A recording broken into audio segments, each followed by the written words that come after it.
Abra sua Bíblia, livro do profeta Daniel, lá no capítulo 3. Queria hoje trazer uma palavra para você, com o tema: é possível ver algo bom no pior das crises. Na semana passada nós trouxemos uma palavra à igreja com o tema a opressão de Pitom.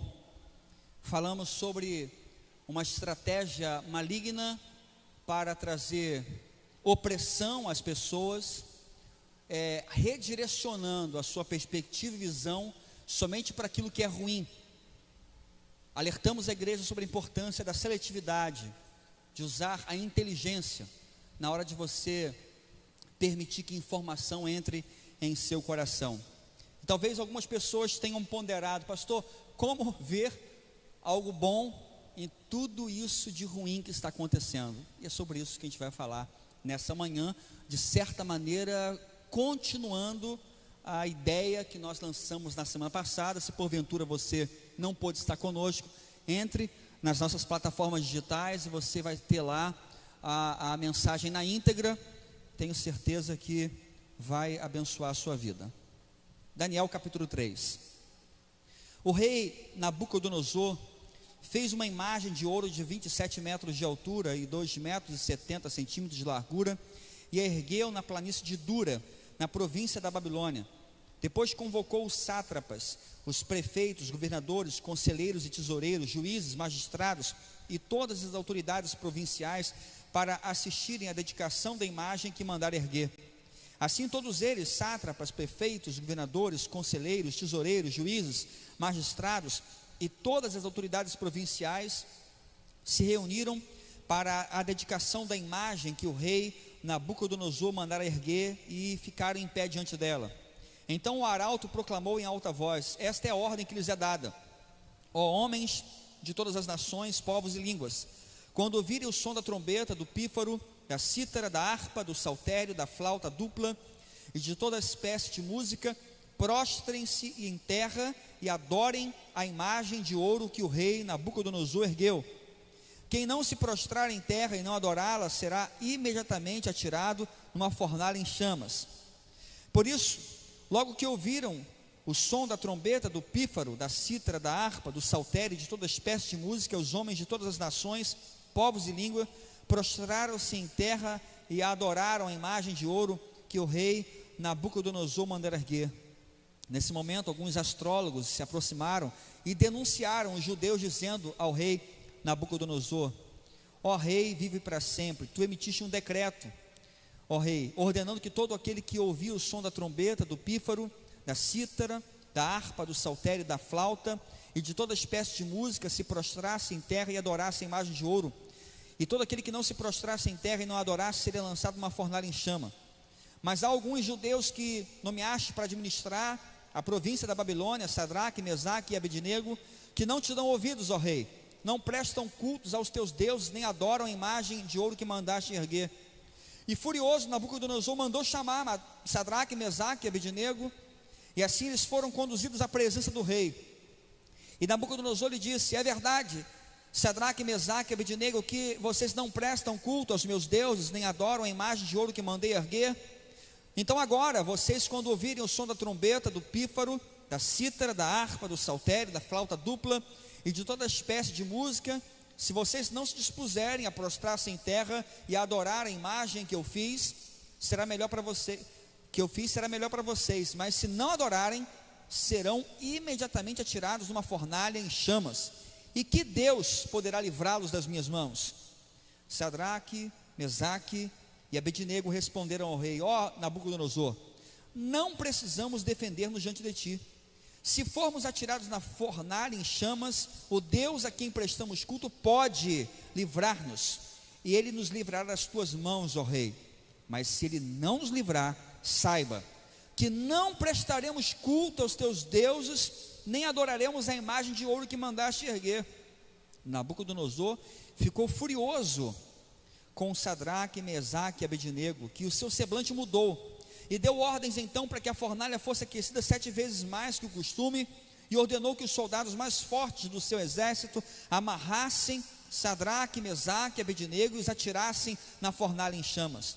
E os 3 homens, vestidos com seus mantos, calções, turbantes e outras roupas, foram amarrados e atirados na fornalha extraordinariamente quente. A ordem do rei era urgente, e a fornalha estava tão quente que as chamas mataram os soldados que levaram Sadraque, Mesaque e Abednego, e esses caíram amarrados dentro da fornalha em chamas. Mas logo depois o rei Nabucodonosor, alarmado, levantou-se e perguntou aos seus conselheiros: não foram 3 homens amarrados que nós atiramos no fogo? E responderam: sim, ó rei. E o rei exclamou: olha, eu estou ouvindo 4 homens desamarrados e ilesos, andando pelo fogo, e o 4º se parece com o filho dos deuses. Então Nabucodonosor aproximou-se da entrada da fornalha em chamas e gritou: Sadraque, Mesaque e Abednego, servos do Deus Altíssimo, saiam, venham aqui. E eles saíram do fogo, e os sátrapas, os prefeitos, os governadores, os conselheiros do rei ajuntaram-se em torno deles e comprovaram que o fogo não tinha ferido o corpo deles, nem um fio de cabelo tinha sido chamuscado, os seus mantos não estavam queimados, nem cheiro de fogo havia neles. Disse então Nabucodonosor: louvado seja o Deus de Sadraque, Mesaque e Abednego, que enviou o seu anjo, livrou os seus servos. Eles confiaram nele e desafiaram a ordem do rei, preferindo abrir mão das suas vidas a prestar culto e a adorar a outro Deus, que não fosse o seu próprio Deus. Por isso eu decreto que todo homem de qualquer povo, língua ou nação que disser alguma coisa contra o Deus de Sadraque, Mesaque e Abednego, que seja despedaçado e a sua casa seja transformada em um monte de entulhos, porque nenhum outro Deus é capaz de livrar alguém dessa maneira. Então o rei promoveu Sadraque, Mesaque e Abednego na província da Babilônia. Amém? Para quem não leu a Bíblia essa semana, já, fez a leitura da semana, capítulo inteiro, para você entender a história. Gente, esse livro, ele é um livro fantástico. Se você ainda não leu o livro do profeta Daniel, vale a pena a leitura, já que já leu um capítulo, agora falta pouco. Faça essa leitura durante a semana. É um livro único no Antigo Testamento, a meu ver. É um livro especial, porque ele traz em sua anatomia, digamos assim, muita semelhança ao livro do Apocalipse. Daniel é um livro profético de cunho apocalíptico, de maneira que você encontra nesse livro 2 seções. A primeira sessão, do capítulo 1 ao capítulo 3, que lemos, uma sessão histórica que narra a história desses jovens que foram deportados para a Babilônia. E do capítulo 4 em diante, nós temos narrativas proféticas que muito são assemelhadas à literatura apocalíptica lá do Novo Testamento. Um livro especial, e essa primeira sessão é uma sessão histórica que mostra a fidelidade de Daniel e de seus amigos diante das intempéries, diante das provações dessa vida. O livro ressalta a fidelidade. Versículo 4 de Daniel 6 declara: então os presidentes, os príncipes procuravam achar ocasião contra Daniel a respeito do reino, mas não podiam achar ocasião ou culpa, porque ele era fiel. Ele era fiel. Daniel, um jovem que possivelmente havia sido deportado aos 18 anos de idade, servia em um país distante, longe dos olhos observadores da família, daqueles que faziam parte do seu crescimento, mas ainda assim longe, ainda assim em um contexto adverso, ele manteve a sua fidelidade, ele manteve o seu compromisso com Deus. Queridos, nós vivemos hoje um tempo difícil. Vivemos hoje um tempo em que as pessoas estão relativizando a sua fé. Alguns, quem sabe, colocaram a sua espiritualidade em modo stand-by, colocou lá, ele acha que está conectado, mas não está funcionando. Está lá, pastor, eu vou aguardar um melhor momento para buscar a Deus. Esse momento agora está muito complicado, esse momento agora está muito perigoso, então é melhor agora eu permanecer aqui no anonimato, permanecer na minha indiferença, permanecer passivo diante de tudo, e uma oportunidade melhor, nós vamos retomar a nossa caminhada espiritual. Na quinta-feira, nós trouxemos uma palavra, na quarta-feira, perdão, nós trouxemos uma palavra à igreja sobre a importância de você viver o dia de hoje, e de você não projetar para amanhã decisões que são importantes demais.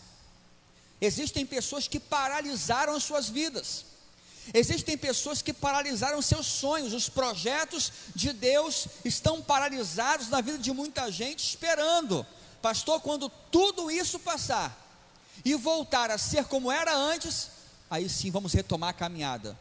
E eu não sei você, mas eu tenho uma desconfiança, que nunca mais será como antes, hein? Não é pessimismo não, não é pessimismo, até porque pode ser melhor, mas como antes, eu acho que não vai ser mais, porque nunca será como antes, sempre o mundo está mudando, e agora mudou muito mais.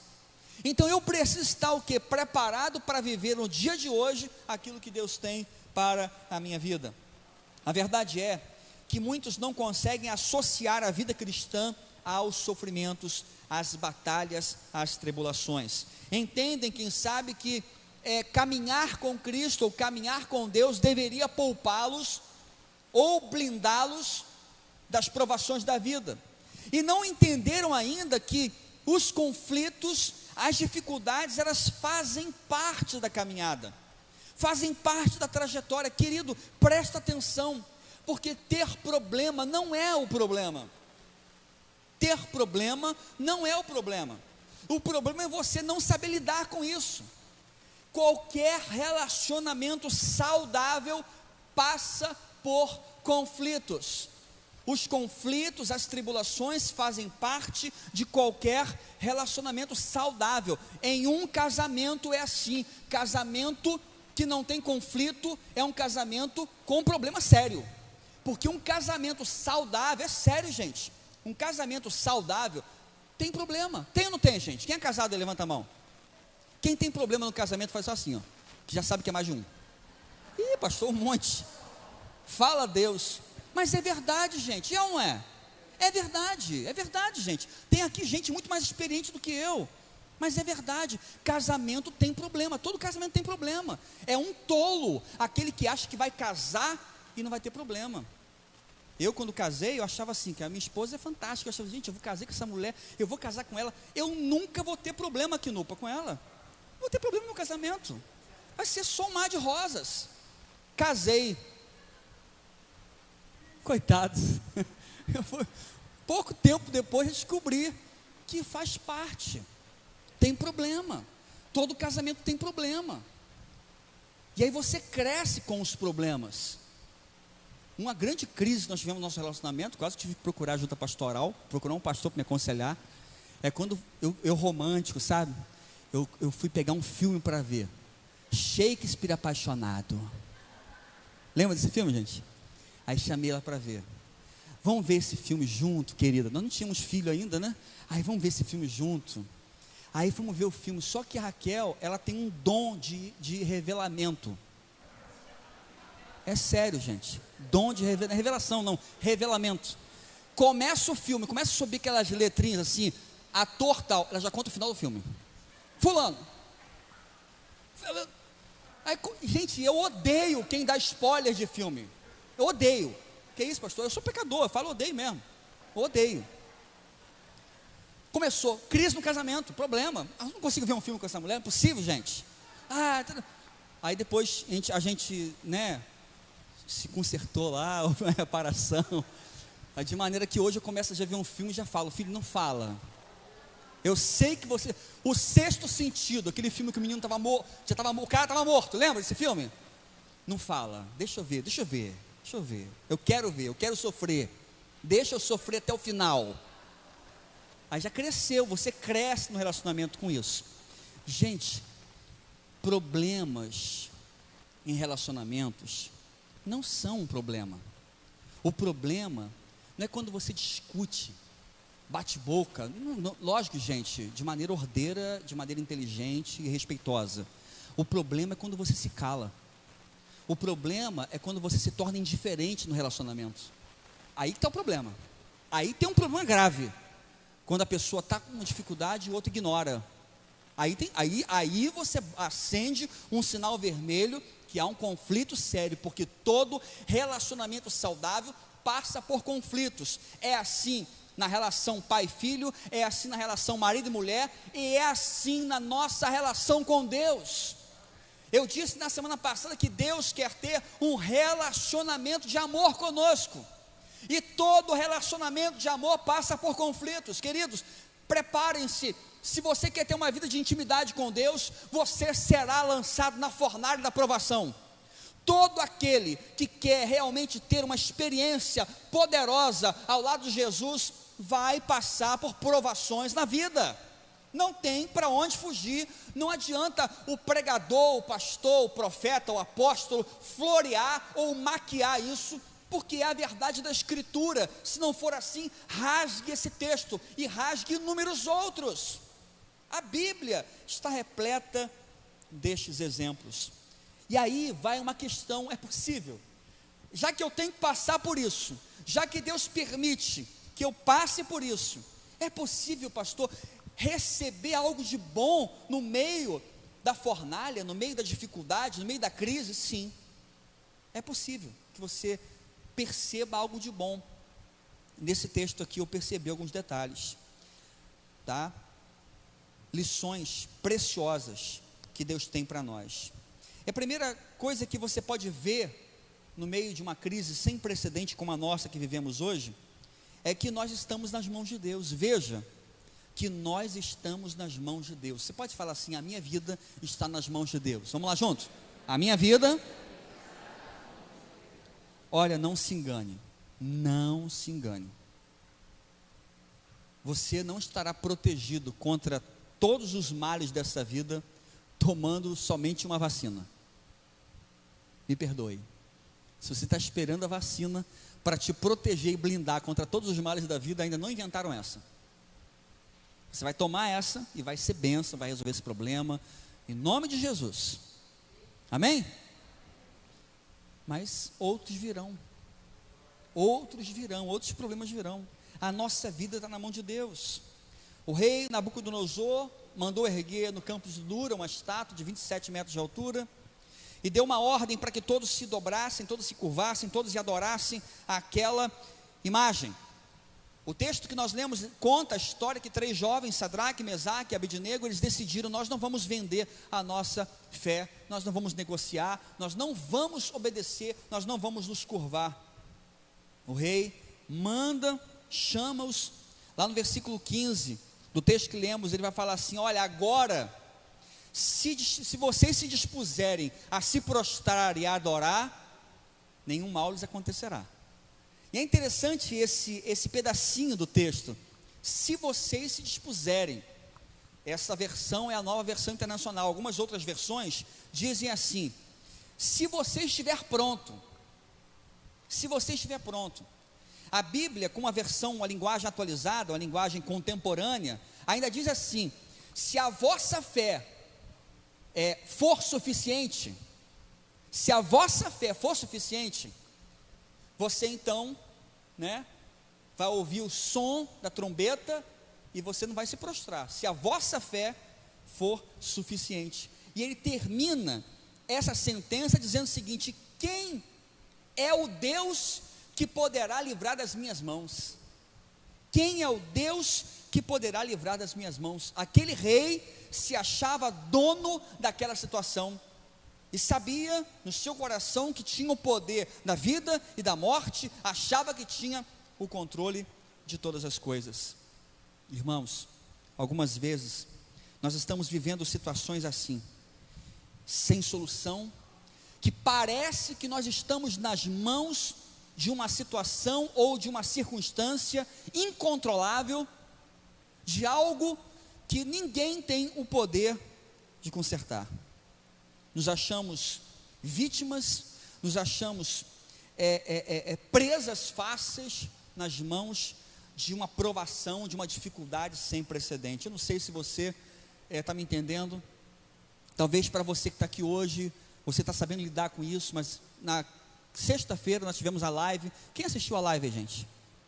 Bastante gente assistiu a live, uma live maravilhosa, que falamos sobre ansiedade, depressão, síndrome de pânico. A doutora Érica trouxe para a gente um panorama bacana, muita gente participou, e tem gente que está sabendo lidar com essa crise, mas tem gente que não sabe, tem gente que está se sentindo sem direção, tem gente que perdeu a direção da vida, não sabe o que fazer, acha que a sua vida está nas mãos dessa circunstância ruim que nós estamos vivendo. No entanto, querido, é exatamente nesse momento de dificuldade, é nesse momento de provação, é nesse momento de fornalha, que nós vamos descobrir uma lição preciosa, que a nossa vida está nas mãos de Deus.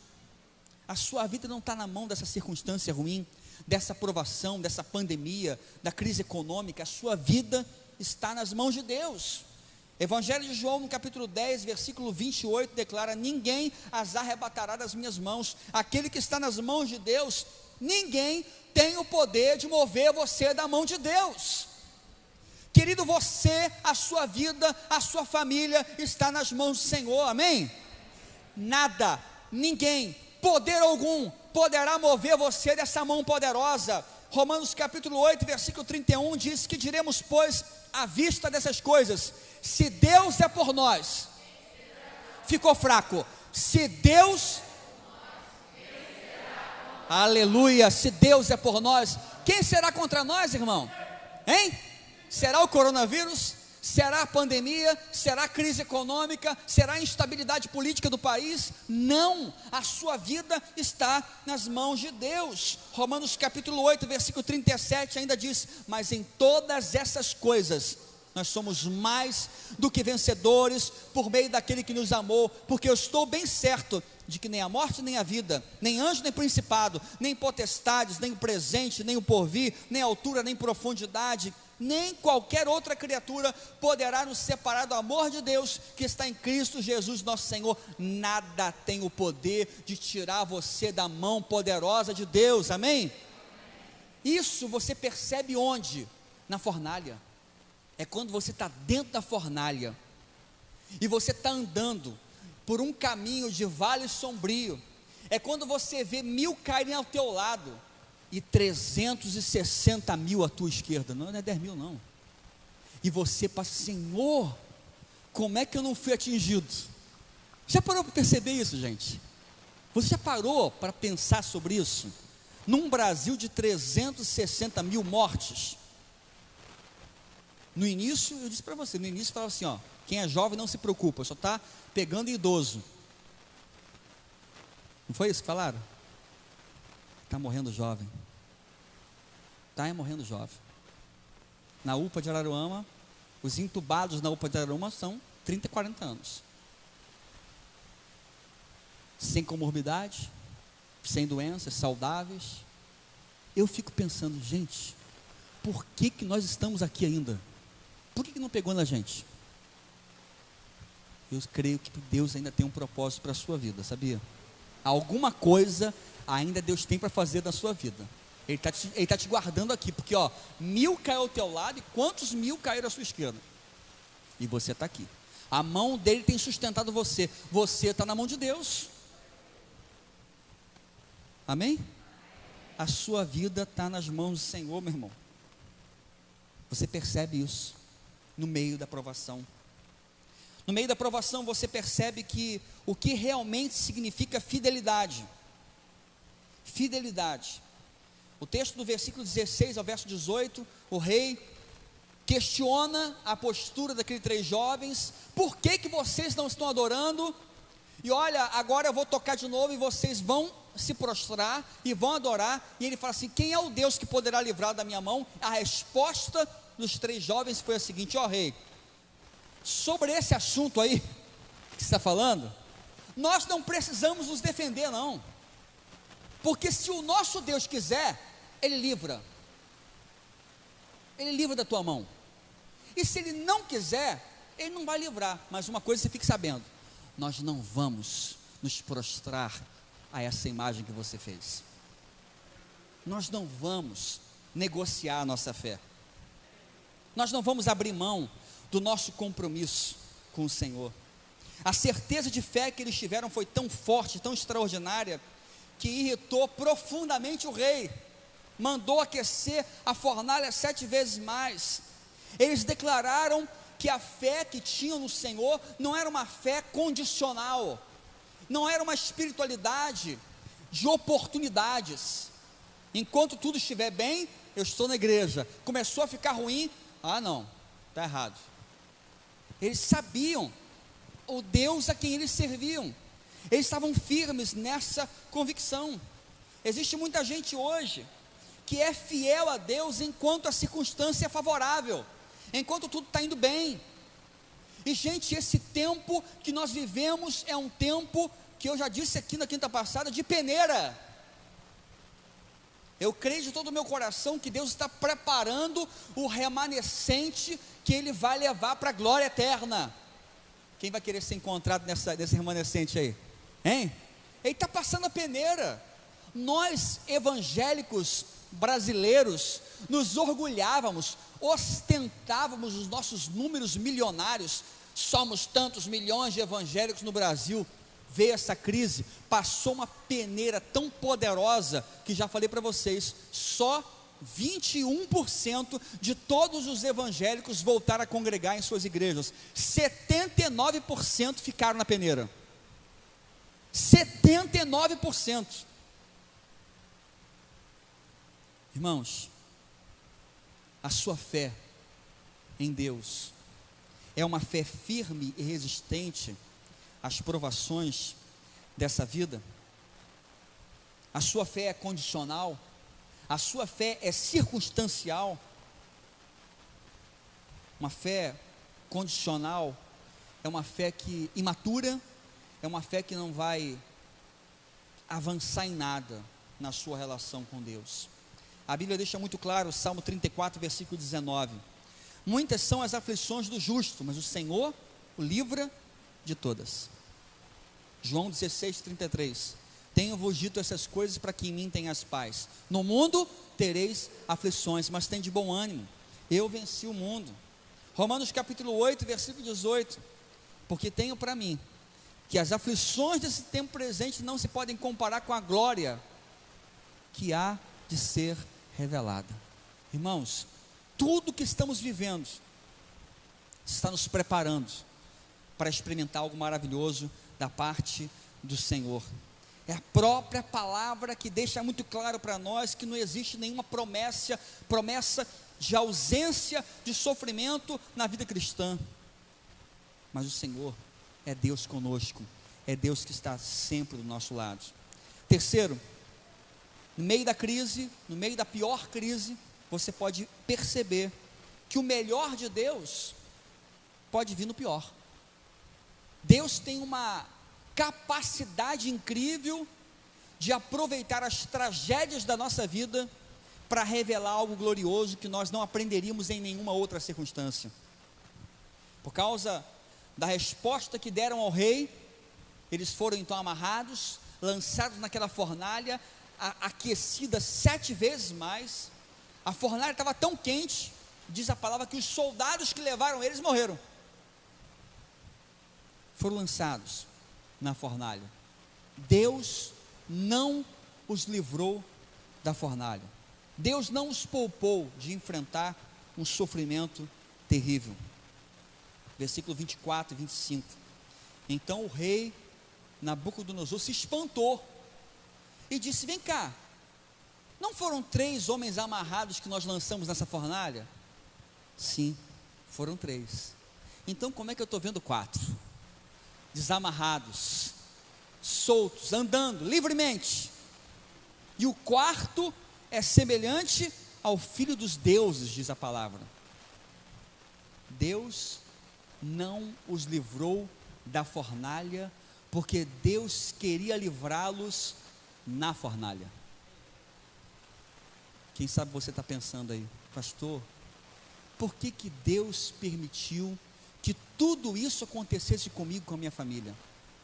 Eu falo para você: porque você vai ter uma visão de Deus que você nunca teve na sua vida. Deus permitiu que você entrasse nessa fornalha, meu irmão, minha irmã, porque Ele quer se revelar para você de uma maneira que você nunca havia experimentado. Você vai ver Ele no meio da sua fornalha, você vai ver a mão de Deus lá dentro, você vai ver o cuidado do Senhor, no meio da crise, no meio da dificuldade mais extrema, você sentirá a presença de Deus na sua vida.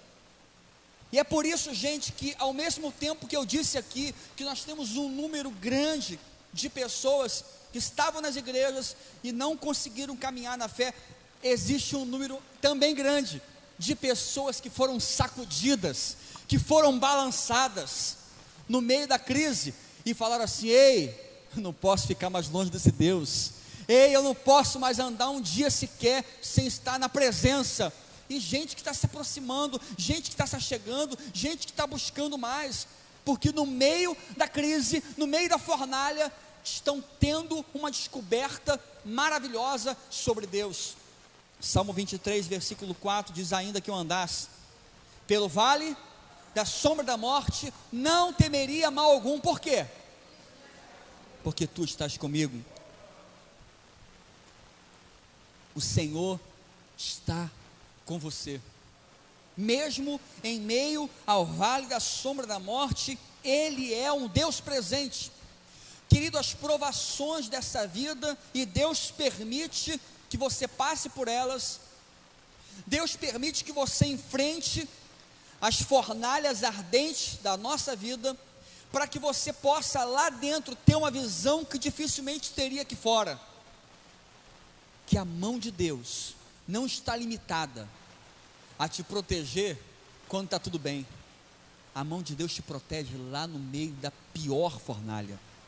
É lá que você vai ver o Deus a quem você serve, é lá que você vai ver o cuidado que Ele tem sobre a sua vida. Salmo 27, versículo 3: ainda que um exército me cercasse, o meu coração não temeria, ainda que a guerra se levantasse contra mim, nisto eu confiaria. Salmo 46, versículo 1 e 2: Deus é o nosso refúgio e a nossa fortaleza, é o socorro bem presente na hora da angústia, portanto, não temeremos. Eu não vou ter medo, eu não vou permitir que o medo domine a minha vida, eu não serei guiado pelo medo.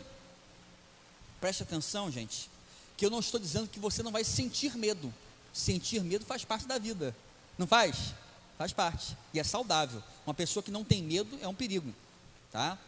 Mas você não pode ser guiado pelo medo, você não pode ser dirigido pelo medo, porque o Senhor é o nosso refúgio, é a nossa fortaleza. Abacuque capítulo 3, versículo 17: ainda que a figueira não floresça, ainda que não haja fruto na videira, ainda que nos campos não produzam mais mantimento, ainda que as ovelhas da malhada sejam arrebatadas, olha o que diz a palavra: todavia eu me alegrarei no Deus da minha salvação, exultarei no meu Deus.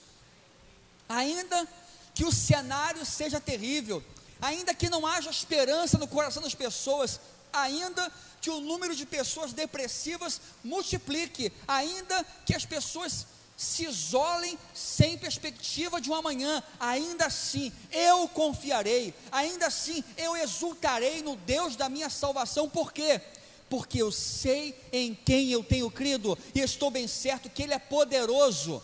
O nosso Deus é poderoso. Querido, confia nesse Deus, entregue a sua vida a Ele, e não permita que nenhuma circunstância adversa da vida roube de seu coração a esperança. Quarto, o que você pode ver no meio de uma crise sem precedente? Veja o que Deus está construindo em meio à crise. Deus pode construir algo extraordinário no meio da crise. Deus pode surpreender você no meio de uma crise. A nossa fidelidade a Deus nos momentos de prova, tá? Assim como aqueles jovens enfrentaram, nos levam a uma transformação.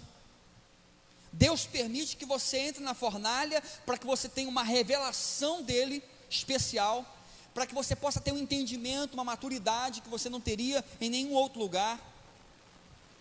E ao permitir que você entre nessa fornalha de um jeito, saiba de uma coisa: ao sair da fornalha, você nunca mais será o mesmo. Por isso que eu não acredito que dias, o futuro, vou esperar que volte a ser como era antes. Eu não acredito nisso, sabe por quê? Porque Deus está levantando um povo que nunca mais voltará a ser como era antes. Deus está construindo em você um tipo de ser humano, um tipo de crente, um tipo de discípulo de Jesus, que nunca mais será como aquele do passado. Deus está construindo algo novo na sua vida. Isso aconteceu com Sadraque, Mesaque e Abednego. Eles foram chamados à presença do rei como desobedientes, como malfeitores, como criminosos. Quem são esses que não estão obedecendo ao decreto real? São esses três aí, ó. Eles não estão obedecendo, eles estão na contramão da vontade do rei. Falaram que não vão adorar seus deuses, não. Foi chamado à presença do rei como malfeitores, desobedientes, criminosos. Foram fiéis a Deus, por causa da fidelidade, foram lançados na fornalha. Deus livrou na fornalha, tiveram uma experiência na fornalha. Mas quando eles estão dentro da fornalha, atente para o que diz o texto no versículo 26. Então o rei Nabucodonosor olhou: ei, nós não lançamos 3 homens amarrados, como é que tem 4 andando lá? E aí ele fala assim: Sadraque, Mesaque e Abednego, servos do Deus Altíssimo, vem para fora. Eles entraram na fornalha como criminosos e saíram como servos do Deus Altíssimo. Como é que você entrou nessa pandemia? Hein? Como é que você entrou nessa pandemia? Pastor, eu confesso, eu entrei com muito medo. Eu entrei achando que ia morrer. Eu entrei achando que era o fim. Eu entrei achando que não tinha mais jeito. Eu entrei achando que era o ponto final. Agora preste atenção em como é que você vai sair dela. Presta atenção em como que você vai sair dessa fornalha. E em nome de Jesus, eu peço que você saia como um servo do Deus Altíssimo, como um corajoso, como um valente de Deus, como alguém que descobriu que a vida é para ser vivida em função dos propósitos eternos de Deus, que a sua vida está nas mãos do Senhor. Querida, a verdade é que das fornalhas da vida, uns saem aprovados, outros saem queimados. Alguns saem queimados, mas outros saem aprovados. A Bíblia fala, Tiago capítulo 1 versículo 12, bem-aventurado o homem que suporta a tentação, porque quando for provado, receberá a coroa da vida. 1 Coríntios capítulo 10 versículo 13, não veio sobre vocês tentação senão humana, mas fiel é Deus, que não vos deixará tentar acima do que podeis, antes com a tentação também dará o escape, para que o possais suportar. 2 Coríntios 4, 17, porque a nossa leve e momentânea tribulação produz para nós um peso eterno de glória muito excelente. Eu estou muito curioso para saber aquilo que Deus está preparando para a sua vida, aquilo que Deus está preparando para a minha vida, porque eu digo para você com todo o meu coração, dias excepcionais estão por vir. Que isso, pastor? Como é que você pode falar isso num cenário tão ruim? Porque eu creio na palavra. Dias extraordinários de Deus estão por vir sobre a sua vida. Pastor, mas como? Porque Deus está preparando você, Deus está moldando você. Querido, por que essa provação não aconteceu há 20, 30 anos atrás, aconteceu nessa geração? Porque era para você, era para mim, era para nós. Na última aula da escola bíblica, eu falei uma coisa e é verdade: Deus é tão bom, Deus é tão misericordioso. Pensa comigo, gente, se essa pandemia tivesse vindo há 20 anos atrás, seria completamente diferente, seria muito pior. Como assim, pastor? Pior? Muito pior. Eu falo para você que seria pior. Sabe por quê? Está ruim, não está, gente? Não está ruim? Está ruim. Mas quem está em casa agora, está me assistindo ao vivo pela internet, há 20 anos atrás, simplesmente íamos ficar isolados. Você ia poder fazer chamada de vídeo com a sua família que está em isolamento social? Não ia poder. Não dava.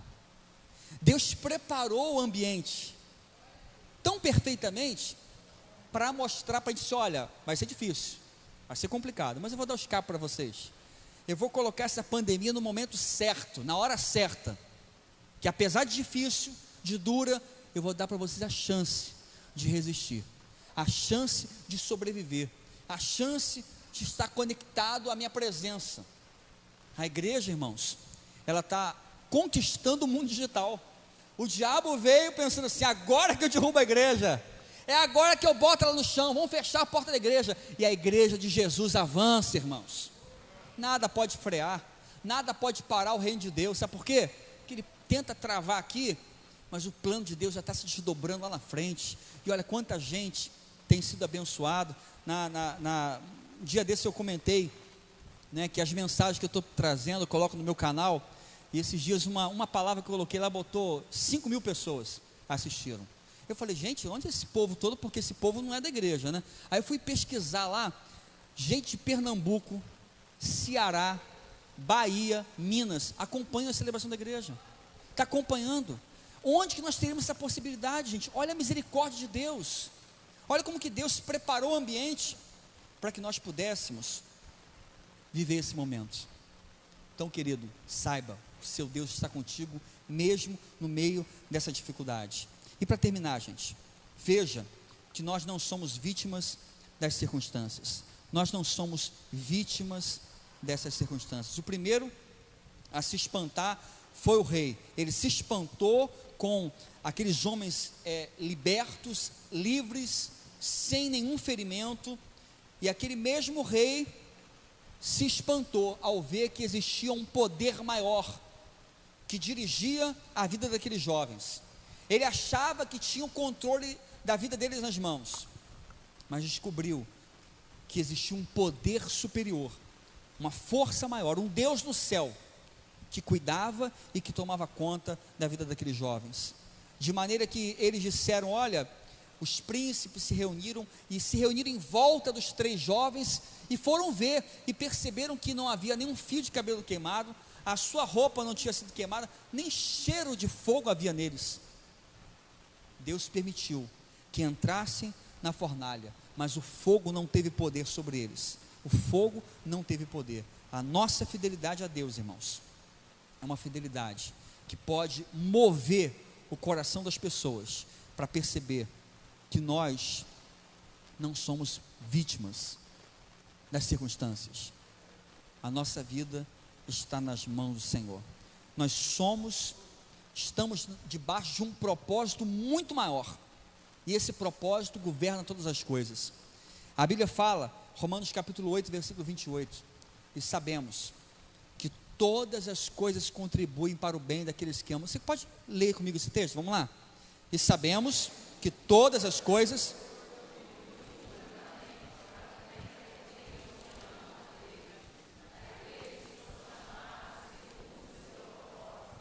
amém? Quantos creem que essa palavra continua valendo para hoje? Todas as coisas contribuem para o bem daqueles que amam a Deus. Ah, pastor, mas todas as coisas mesmo? Sim, é o que está na palavra. Todas as coisas. Todas as coisas.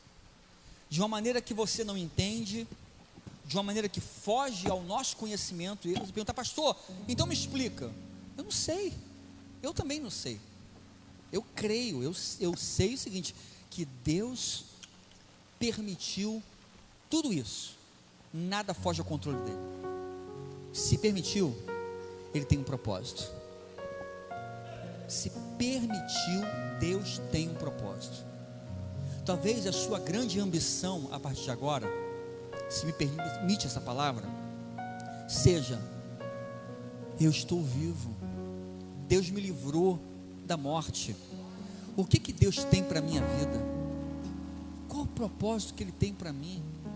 Porque Ele não me livrou para voltar para aquela velha vida de marasmo espiritual.